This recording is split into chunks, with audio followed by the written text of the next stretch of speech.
السلام علیکم ناظرین، یکم محرم الحرام ہے۔ ادھر دن میں آج یہ بڑی خبر آئی تھی کہ ممبر پارلیمنٹ اعظم خان اور ان کے بیٹے کی سپریم کورٹ سے ضمانت ہو گئی ہے۔ خبر اتنی سی ہے، لیکن ساتھ ساتھ یہ بھی ہے کہ وہ ابھی جیل میں ہی رہیں گے، ابھی رہائی ہونا ناممکن مشکل سی بات ہے۔ اس خبر کو لے کر آج جس طریقے سے کچھ یوٹیوب چینلوں نے جھوٹی سچی خبریں دی ہیں اور لوگوں کو پوری باتیں نہیں بتائی ہیں، اس سے ایسا معلوم ہوتا ہے کہ جتنے یوٹیوب چینلوں نے خبر اب تک دی ہے، شاید انہیں نہ تو یہ پتہ ہے کہ ضمانت کیا ہوتی ہے، نہ یہ پتہ جیل سرحائی کیسے ہوتی ہے، نہ انہیں یہ پتہ ہے کہ سپریم کورٹ میں اور کیا معاملات اعظم خان کے ذمہ باقی ہیں، نہ انہیں یہ پتہ ہے کہ اعظم خان ان کے بیٹے کے خلاف اور کتنے معاملات ہیں۔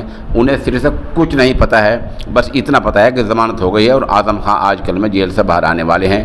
ایسی خبر یوٹیوب چینلوں نے دی ہے، یہ سب جھوٹ ہے۔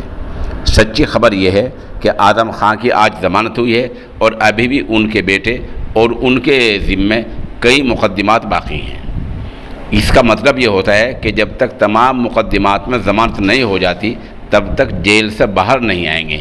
آج جو ضمانت ہوئی ہے وہ صرف ایک مقدمے پین کارڈ والے میں ضمانت ہوئی ہے، باقی ابھی پاسپورٹ کا معاملہ ہے، زمین کا مسئلہ ہے، جل نگم کا معاملہ ہے۔ یہ کئی معاملے ایسے ہیں جن میں بھی ضمانت ہونا باقی ہے، ان میں بھی وقت لگ سکتا ہے۔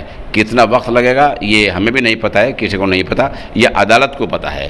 تو ابھی وہ سیتاپور جیل میں رہنا ہے، ابھی جیل سے باہر نہیں آنے ہیں۔ ہاں، یہ لوگوں کی دعاؤں کا اثر ہوا ہے کہ ایک معاملے میں ضمانت ہو گئی ہے۔